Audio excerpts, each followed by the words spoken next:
Pada zaman dahulu, tercipta sebuah kerajaan bernama Qobat Syarial.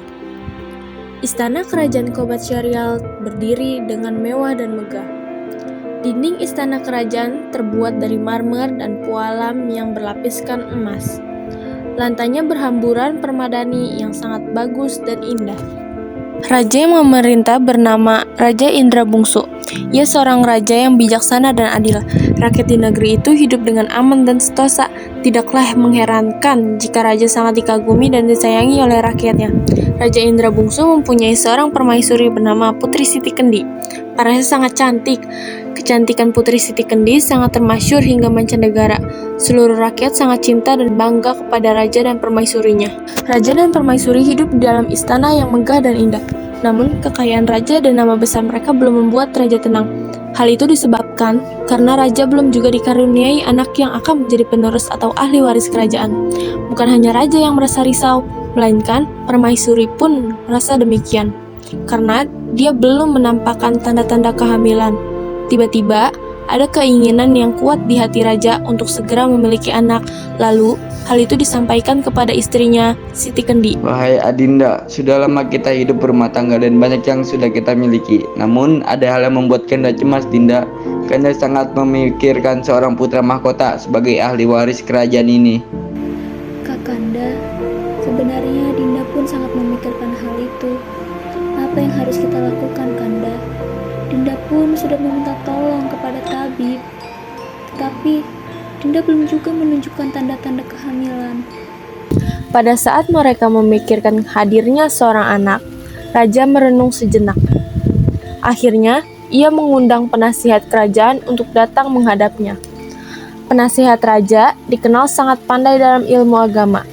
Atas nasihatnya, raja dan permaisuri harus banyak berdoa dan memohon petunjuk kepada Tuhan Yang Maha Kuasa. Selain itu, Raja Indra Bungsu dan Putri Siti Kendi harus banyak bersedekah. Selama beberapa waktu, raja dan seluruh rakyat melakukan doa. Mereka memohon petunjuk. Tidak berapa lama, permaisuri Siti Kendi hamil. Ketika kandungan berusia genap 9 bulan 10 hari, ia melahirkan dengan selamat. Permaisuri Siti Kendi melahirkan 2 orang anak kembar laki-laki.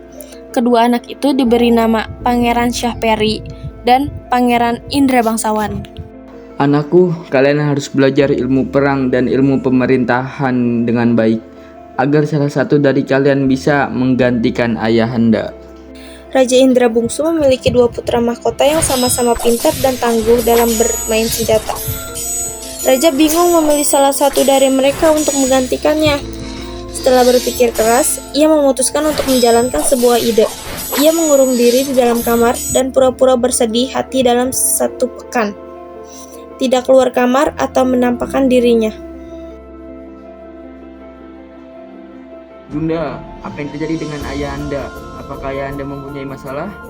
Sudah sepekan ini ayahanda tidak keluar kamar. Ananda takut ayahanda sakit. Apakah tidak sebaiknya kita tanyakan pada ayahanda langsung ada apa sebenarnya? Mungkin kita dapat membantu. Engkau benar, anakku. Ayahandamu mungkin mempunyai masalah yang cukup rumit. Sebaiknya engkau berdua datang menghadap ayahanda. Lalu dengarkan apa yang dikatakannya. Tak lama kemudian, kedua pangeran itu pergi ke kamar Raja Indra Bungsu. Mereka menghadap untuk mengetahui keadaan ayahandanya. Pangeran Syahperi memberanikan diri untuk bertanya kepada ayahandanya. Apakah gerangan yang terjadi sehingga ayahanda mengurung diri di kamar? Kami sangat cemas dan khawatir dengan kesehatan ayahanda. Kami takut ayahanda akan jatuh sakit. Benar ayahanda, ada apa gerangan sehingga membuat ayahanda seperti ini? Katakanlah ayah, mungkin kami bisa membantu. Wahai anakku, betapa bangganya ayah terhadap kalian berdua yang penuh perhatian kepada orang tua. Sebenarnya yang membuat ayah bersedih dan risau adalah mimpi ayah. Ayah telah bermimpi, anakku. Apakah mimpi ayahanda? Kami ingin sekali tahu, ayah. Dalam mimpi itu, ayah sedang berkuda di dalam hutan. Tiba-tiba datang seorang pemuda yang cakap parasnya. Ia membawa bulu perindu. Ananda pasti tahu bulu perindu. Alat tiup dari bambu itu mengeluarkan bunyi yang sangat indah dan bunyi tersebut dapat menenteramkan hati ayah. Ayah ingin sekali memiliki bulu perindu itu. Ketika ayah minta kepada pemuda itu, ia tidak mau memberikannya. Tetapi ia malah mengatakan bahwa siapa yang dapat mengambil dan mempunyai bulu perindu ini, dialah yang akan menjadi raja.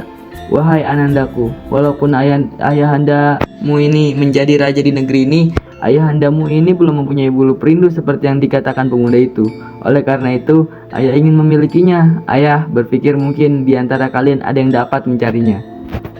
Baiklah ayahanda, kami berdua akan mencoba mencari bulu perindu itu. Kami berdua mohon doa restu dari ayahanda. Kemudian, mereka memberitahu mimpi raja itu kepada ibundanya, yaitu Putri Siti Kendi.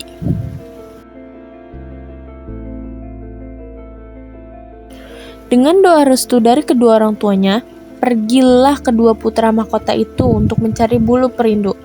Mereka berjalan bersama, masuk hutan, dan keluar hutan. Mereka selalu bersama dan saling membantu jika menemui kesulitan. Tiba-tiba datang angin topan melanda mereka. Pangeran Syahperi dan Pangeran Indra Bangsawan berlindung. Keduanya saling berpegangan karena seakan-akan angin topan itu akan menerbangkan mereka. Lalu tiba-tiba datang kabut menyelimuti pandangan kedua mata kakak beradik itu. Pangeran Syahperi dan Pangeran Indra Bangsawan tidak dapat melihat sekeliling mereka. Pandangannya mereka kabur dan semakin lama semakin gelap. Sementara itu, angin topan semakin ganas menerjang kakak beradik itu. Akhirnya, mereka terpisah. Ketika badai datang, Pangeran Syahperi terhempas di dekat pohon hingga ia tidak sadarkan diri. Setelah cuaca menjadi terang, ia sadar dan ia membuka matanya. Pangeran Syahperi melihat semua yang ada di sekelilingnya sambil terlentang di atas tanah. Ah, di mana aku ini? Apa yang terjadi denganku? Tiba-tiba ia teringat adiknya, Pangeran Indra Bangsawan. Pangeran Syahperi berusaha bangkit perlahan-lahan. Ia berjalan sambil menghimpun tenaganya. Akhirnya, Pangeran Syahperi melanjutkan perjalanannya ke arah utara dan berusaha mencari saudaranya. Sekian lama pangeran berjalan, semakin jauh dari tempat ia berpisah dengan saudaranya. Ia terus mencari saudaranya dan bulu perindu. Tanpa disadarinya, pangeran telah sampai di suatu tempat yang sangat luas. Ia heran dan tertegun melihat tempat itu begitu indah. Apa nama negeri ini? Pangeran berusaha mengingat-ingat, apakah ia pernah ke situ sebelumnya? Ia berhenti sejenak, lalu ia melihat semua yang ada di sekitarnya bermacam-macam bunga dan pohon tumbuh di sana. Kembali ia berjalan menyusuri taman yang indah dan berharap dapat bertemu dengan seseorang. Namun, tidak ada seorang pun yang dapat ia temui di sana. Heran, tak ada seorang pun yang kutemui di sini. Tapi semua bunga dan pohon-pohon yang tumbuh di sini tertata dengan teratur. Aku yakin pasti ada orang yang mengaturnya. Pangeran berjalan terus. Dari kejauhan, ia melihat sebuah pendopo. Pendopo itu dihampirinya. Pangeran memutuskan untuk beristirahat di sana. Tetapi tiba-tiba ada seorang putri yang terlihat terburu-buru dan ketakutan hingga ia terjatuh. Berhati-hatilah Adinda. Setelah menolongnya, Pangeran Syahperi pun mengajak gadis tersebut untuk beristirahat bersama di pendopo tersebut. Terima kasih Tuan. Tuan sangat baik. Nama hamba adalah Dewi Ratnasari. Hamba berasal dari kerajaan Asikin. Negeri hamba telah hancur karena raksasa telah menyerang dan mengalahkan kami semua. Setelah itu, hamba diculik oleh raksasa tersebut. Namun hamba berhasil melarikan diri dari raksasa tersebut. Sekarang kemana perginya raksasa itu, Putri? Hamba tidak tahu Tuan. Biasanya ketika bulan purnama, ia datang. Ia beristirahat di tempat ini karena tempat ini terkenal dengan keindahan dan kenyamanannya. Kalau begitu, aku akan menunggu raksasa itu. Aku akan mengalahkan dia agar dia tidak mengganggumu lagi. Jangan Tuan, jangan lakukan itu. Saya khawatir raksasa itu akan membunuh Tuan. Ia sangat kuat, Pangeran. Jangan khawatir, aku akan berusaha keras. Aku ingin membunuhnya agar ia tidak mengganggunya lagi. Pada saat bulan purnama, taman itu semakin indah di bawah naungan sinar bulan. Tidak berapa lama, raksasa itu tiba. Pada saat tepat berada di depan pendopo tersebut, ia segera dihadang oleh Pangeran Syahperi. Dengan menggunakan senjata andalannya, Pangeran berhasil merobohkan raksasa itu. Senjata pangeran terkena tepat di jantung raksasa. Akhirnya, raksasa itu roboh dan mati. Putri langsung menghampiri pangeran. Kemudian, memohon izin membantu pangeran membersihkan luka-luka pangeran Shahperi. Tak berapa lama kemudian, pangeran dan putri beristirahat. Mereka duduk di pendopo itu. Lalu, mereka saling menceritakan pengalamannya masing-masing. Semakin lama, mereka menjadi semakin akrab dan saling menyukai. Akhirnya, mereka menikah. Putri Dewi Ratnasari mengikuti Pangeran Shahperi pergi merantau. Mereka mencari bulu perindu dan Pangeran Indra Bangsawan. Pangeran Indra Bangsawan beruntung. Ia selamat dan tidak terluka. Ia terhempas di atas rumput dan berlindung di balik batu yang besar. Di balik batu itu, ia aman dari terjangan angin topan dan kabut tebal. Setelah aman, Pangeran Indra Bangsawan keluar dari persembunyiannya. Ia berusaha mencari saudaranya, namun yang ia temui hanyalah potongan pohon-pohon, kayu-kayu, dan batu yang berserakan. Akhirnya, ia memutuskan untuk berjalan seorang diri ke arah barat. Tak ada seorang pun yang ditemuinya dalam perjalanan, hanya pohon, kayu, dan batu yang berserakan di mana-mana. Sungguh suatu pemandangan yang mengerikan. Lebih baik aku beristirahat di gua ini. Mungkin aku akan lebih aman. Mungkin di sana aku bisa menemukan bulu perindu itu.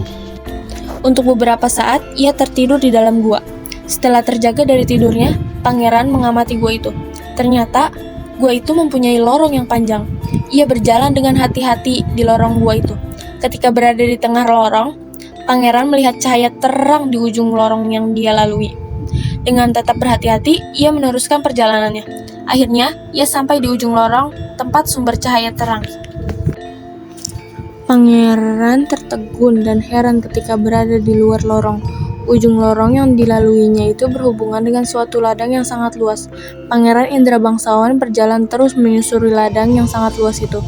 Ia selalu berharap dapat bertemu dengan seseorang di sana. Namun, sejauh kaki melangkah, belum ada seorang pun yang dapat dijumpainya. Akhirnya, Pangeran Indra Bangsawan melihat sebuah rumah. Pangeran menuju rumah itu. Sampai di depan pintu, Pangeran berhenti sebentar. Ia mengamati rumah yang berada di hadapannya. Cukup luas dan cukup bagus rumah ini. Siapa gerangan yang memiliki rumah ini? Jika boleh, aku ingin menumpang istirahat sebentar. Rasanya aku lelah sekali. Ia sedih memikirkan saudaranya.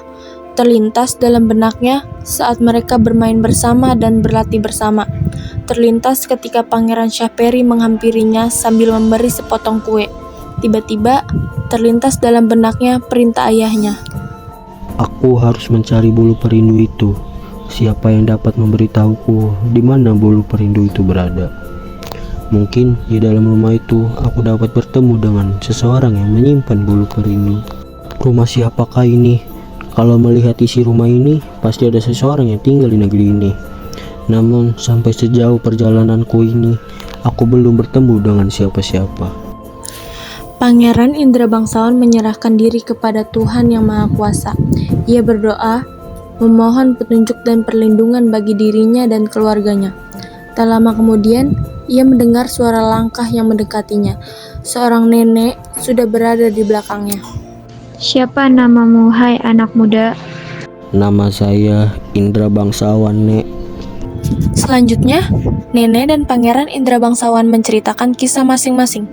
Pangeran menceritakan keluarganya, ia juga bercerita tentang permintaan ayahandanya, yaitu bulu perindu. Itulah, Nek, mengapa saya sampai di sini. Saya sudah berjanji dan bertekad bahwa saya tidak akan kembali jika saya belum membawa bulu perindu tersebut. Kau anak baik karena kau ingin memenuhi permintaan ayahmu. Kalau begitu, tinggallah kau di sini. Terima kasih, Nek. Baiklah, sekarang bersihkan dirimu dan istirahatlah di sana. Kalau memang benar pemuda itu adalah Pangeran Indra Bangsawan, berarti anak itu yang aku cari selama ini karena dialah yang dapat membantu Raja Kabir untuk membebaskan negerinya dari ancaman raksasa. Di kamar sebelah, Pangeran Indra Bangsawan beristirahat. Badannya dibaringkan di atas balai-balai. Ia sudah lama berbaring, tetapi matanya tidak dapat dipejamkan. Pikirannya menerawang jauh sekali. Tiba-tiba teringat saudaranya. Ia pun bersedih. Hai, mengapa engkau menangis, pangeran? Apakah yang kau pikirkan? Maafkan saya, Nek. Saya telah mengganggu istirahat nenek. Tiba-tiba saya teringat orang tua dan saudara saya, Syah Peri. Pangeran Indra Bangsawan menceritakan pengalamannya selama di dalam perjalanan. Nenek mendengarkan dengan saksama. Lalu apa yang terjadi? Bagaimana keadaan saudaramu itu? Entahlah, Nek, bagaimana keadaannya sekarang. Apakah ia selamat atau tidak? Saya tidak tahu. Saat itu ketika cuaca sudah terang, saya langsung mencarinya. Namun saya tidak berhasil menemukannya. Saya terus mencari saudara saya dan bulu perindu sampai akhirnya saya berada di rumah ini, Nek. Pangeran Indra Bangsawan banyak bercerita dengan nenek. Sang nenek selalu memperhatikan pangeran sampai suatu saat ia berkata, Hai anak muda, sungguh baik sifatmu. Aku senang denganmu, aku sekarang menganggapmu sebagai cucuku sendiri. Nenek memberikan pangeran sebuah sarung dan menyuruh pangeran pergi ke negeri Anta Beranta untuk menyelamatkan negeri itu dari serangan raksasa. Dan jika pangeran berhasil menyelamatkan negeri itu, maka akan diberikannya bulu perindu. Benarkah nenek akan memberikan bulu perindu kepadaku? Jika kau mau membantuku mengalahkan raksasa itu, akan kuberikan bulu perindu. Raja Kabir mempunyai seorang anak yang cantik. Raja Kabir membuat sayembara siapa yang dapat membunuh raksasa itu akan dijadikan suami putri Dewi Kemalasari. Pangeran Indra Bangsawan pun setuju demi perintah ayahnya. Dan ia pun pergi ke negeri Antah Berantah. Pangeran mengubah dirinya menggunakan sarung yang diberikan nenek. Ia berubah menjadi anak budak. Sesampainya di negeri Antah Berantah, anak budak jelmaan Pangeran Indra Bangsawan pergi menuju kota. Pengawal istana yang sedang mencari seseorang untuk menjadi pengembala kambing. Wahai anak muda, siapakah namamu dan dari mana asalmu? Uli tuanku, hamba biasa dipanggil dengan anak budak. Hamba tidak tahu asal hamba, karena sedari kecil hamba sebatang kara. Hamba merantau menuruti langkah kaki. Kebetulan hamba bertemu Hulu Balang yang sedang mencari seorang pengembala. Baiklah, anak budak, aku terima kamu bekerja di sini. Kamu harus menjaga kambing-kambing putriku dengan baik. Beri kambing-kambing itu makanan dan minuman agar mereka gemuk. Pengawal, uruslah anak budak ini seperti biasanya. Kemudian, anak budak dan pengawal pergi meninggalkan singgasana kerajaan. Pengawal memberitahu tempat kambing-kambing dan segala keperluan anak budak untuk kebutuhan sehari-hari. Hari mulai sore, pangeran pun menghalau kambing-kambing itu dan memasukkannya ke kandang.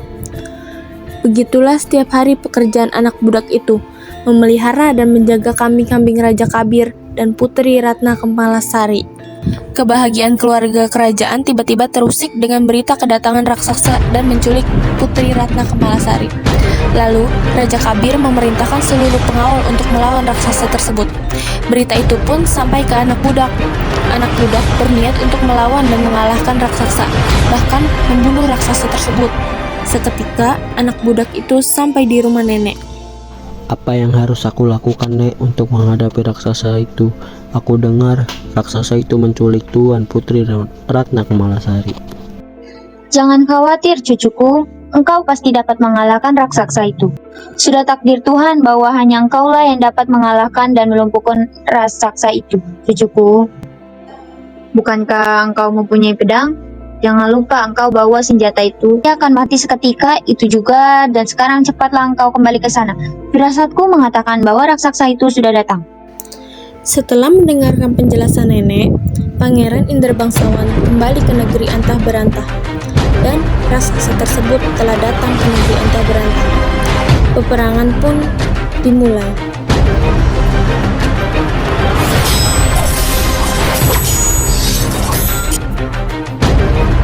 Saat Pangeran Indra Bangsawan selesai menyerang raksasa, datanglah Raja Kabir menghampiri pangeran dan bertanya, Siapakah gerangan dirimu, wahai pemuda? Terampil sekali kau dalam berperang. Aku berterima kasih karena aku telah menyelamatkan negeriku dan putriku. Nama hamba Indra Bangsawan, Tuan. Hamba berasal dari negeri Kobat Serial. Kamu sangat pandai dalam berperang. Apa yang membuatmu datang jauh-jauh ke sini, Nak? Ceritanya sangat panjang, Tuan. hamba akan menceritakan di lain kesempatan. Namun, hamba kemari memang untuk menyelamatkan negeri ini. Sesuai sayembaranya, Raja Kabir pun menikahkan Pangeran Indra Bangsawan dengan Putri Ratna Kemalasari. Suatu hari, Pangeran Indra Bangsawan menyampaikan kepada sang istri, Adinda, Kanda sangat merindukan kedua orang tua Kanda dan kakak Kanda.